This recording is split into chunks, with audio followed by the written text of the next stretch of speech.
Good morning again, fellow Voice of Many Toastmasters. I am here to share my vision of my HPL, which is needed for my ALS, which ultimately results in DTM. Now, many of you might be sitting out there going, huh? That's a lot of acronyms. HPL, High Performance Leadership Project. That's where Toastmasters, if they wish to continue onward and receive their ALS to get to their DTM, which will be explained, they pick a project or a goal to work towards where they use all of the knowledge that they have developed as a Toastmaster, speaking, leadership skills, feedback, all of these items and things that we've learned as being Toastmasters, and we bring it to fruition in our High Performance Leadership Project. Now, we need the High Performance Leadership Project as one of the bullet points for meeting our Advanced Leadership Silver designation. Many of us here in this room already have our Advanced Leader Silver designation. And once you have Advanced Leader Silver, you're pretty much completed, except for a few speeches you have to give, your goal of DTM. Now, DTM is Distinguished Toastmaster. Some of our fellow members are Distinguished Toastmasters, and they can explain the whole program to you also, but hopefully I can give it to you here in a few minutes. So you select a project or a goal. Now, this project or goal can be within Toastmasters. It could be within at your business. It could be within your civic group that you might be in. It could be in any type of organization. One thing you have to keep in mind is that you should have a Toastmaster present if it's not within Toastmasters to help guide you through the process. You form a guidance committee. There are a few of you out there who do not know it yet, but you are on my guidance committee. You will be contacted later. The guidance committee is basically what it says. It's a group of people who are there to kind of hash out the details of your project and go over them with you, maybe submit suggestions, criticism, help suggestions, criticism, and they help you along your project. Then you have to recruit a team. Hello, team. Congratulations. You are now all part of my High Performance Leadership team. Isn't that exciting? Yay! Then you work towards a goal or project. And I, as leader, would be help guiding through the project. Now, I actually started a High Performance Leadership Project last spring, and I didn't fulfill it, but because things happened in my life, and those of you who may not have known me last spring, I was involved in a lot of Toastmaster things, so HPL I didn't have the time to devote to it like I should.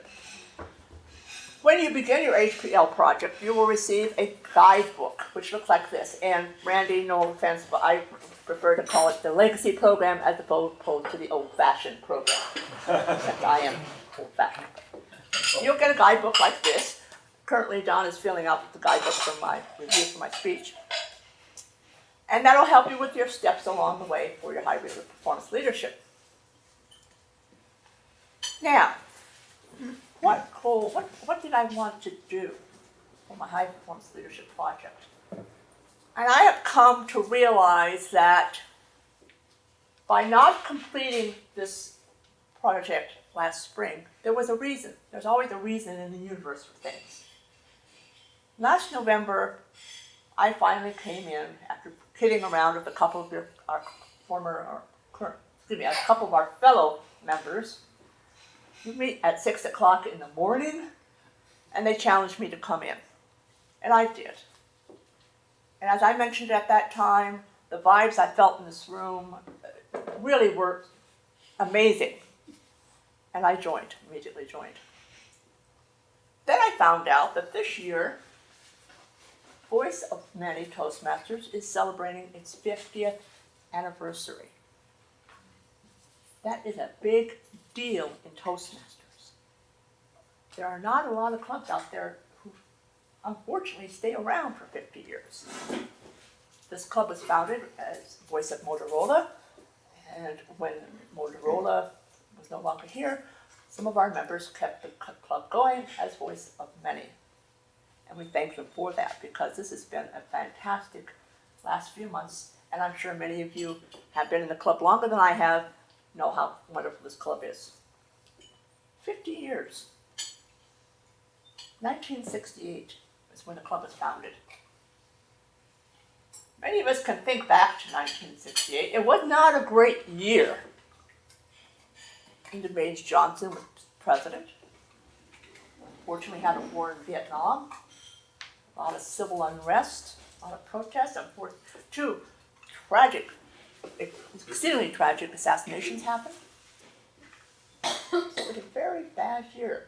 People want to talk about protests. They should have seen it in 1968. If those younger people who do not remember 1968, you kind of wondered if the world was going to be making it to 1969 for a while, but it did. I did find two positive things happening in 1968 when I Googled it this morning. I thought, that's got to be something positive. The Beatles were still together, and they came out with their White Album. And the Big Mac was invented. It cost 49 cents. Two very important things happening in the world. So, why this longevity? Why has this club maintained it for 50 years?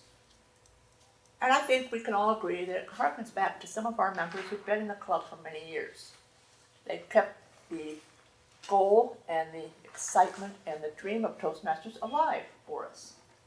People like Jeff and Don and PJ, they've been in this club for many years. Randy's been in the club for many years.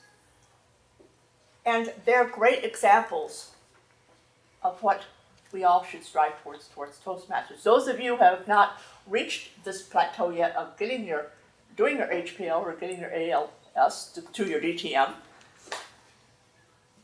this is what you can look forward to because of these people. These people have kept the club going. Now, so here I am, having to select a project. So I decided I am going to lead. I hate the word leader, but I'm going to be a guide, leader, organizer for a celebration. It's going to be a party about and for our club. It'll be in November. I don't have the exact date because that'll depend on the venue that we can get, but probably the first or second Saturday in November. We can't have it too late because we're getting into the holiday season. But we'll all look at a goal towards November. And how do I see this event happening? I think it would be great to start off the event with a song.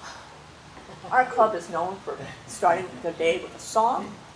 So I think we could start off with a song, have it pretty much like one of our meetings. A song, maybe some speeches. We'll ask former members to come back and join us. We'll ask leadership of Toastmasters to come and join us and share in the celebration. And we'll ask fellow Toastmasters and the public to come join us. And we'll show them what an exciting, vibrant 50-year-old club looks like.